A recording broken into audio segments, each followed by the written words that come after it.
Welcome to Spoken Love Podcast, where words don't just tell stories, they breathe them.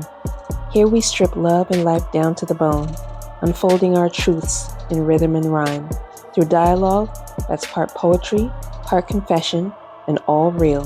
So lean in, let the silence between the verses speak, and join me for a conversation wrapped in poetry. This is Spoken Love Podcast. We are kicking off season 2, y'all.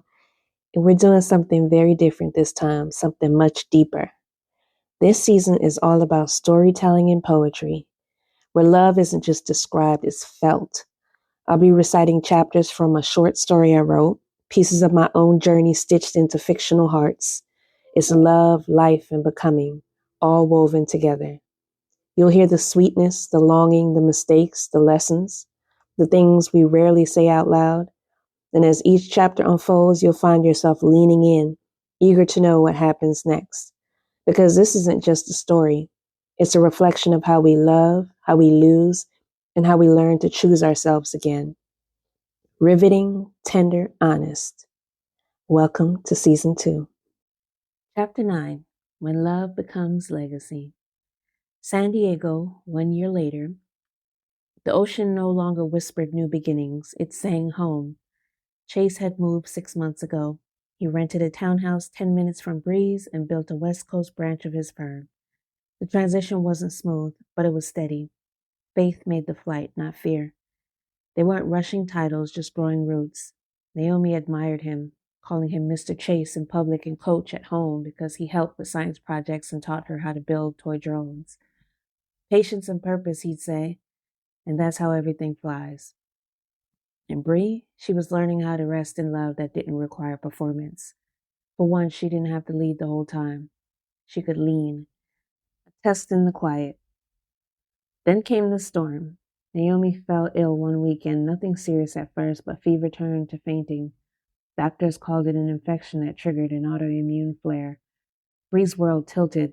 Hospital monitors replaced morning devotions. Deadlines blurred into IV drips. She sat by Naomi's bedside, head bowed, tears slipping silently. Chase never left the room. He brought her meals she didn't eat, read scriptures aloud, prayed over Naomi's bed with hands trembling, but faith firm. God, she's yours before she's ours. Heal her from the inside out. When Naomi opened her eyes the next day, weak but smiling, Bri wept into Chase's chest. Thank you, she whispered. He pressed his lips to her hair. Don't thank me, he said. Thank the one who never leaves us. Faith tested, faith proven. Weeks passed. Naomi recovered slowly. Chase handled her school runs, cooked dinner, ran Bri's errands, not to impress, but to serve. One evening, Bri sat on her porch watching the sunset. Chase stepped out, towel over his shoulder from washing dishes. You okay, he said. She nodded, tears in her eyes. I've never felt this kind of covering. It's not about romance, it's ministry. He smiled softly. That's because love that's divine doesn't perform, it partners. Bri looked at him, eyes searching. Do you ever wonder why God let us drift apart for so long? He took her hand, so we could learn how to meet him first. The invitation. A few weeks later, Chase invited her and Naomi to his baptism. The beach at sunrise, worship songs floating through the salty air. Bri watched from the shore, Naomi's hand in hers, as Chase stepped into the waves. When he rose from the water, sunlight hit his face like confirmation. He turned toward Bri, eyes glistening in mouth. It's time. The proposal. That evening they gathered again, same beach, soft candles in the sand. Naomi ran ahead writing love winds and seesaws. Bri smiled, heart swelling. When she turned, Chase was on one knee. No flash, no audience, just purpose. Bri, he said, voice steady, you've been my lesson, my mirror and my miracle. We've tried love through distance, doubt, and divine delay, but God still brought me home to you. I don't want perfect, I want partnership. Will you marry me? Her tears fell before the yes did, but it came, whole, trembling, holy. Naomi jumped between them, squealing. She said yes. She said yes. They laughed through tears, 3 silhouettes wrapped in golden light. He slipped the ring on her finger, simple, radiant. like their story. The prayer of completion. That night, Bri wrote in her journal, God, you taught me love isn't found, it's formed. You took my heartbreaks and made them harvest. Thank you for teaching me that divine love doesn't chase timing, it trusts it. In chapter 9 of When Heaven Waited, love steps fully into responsibility, faith, and legacy.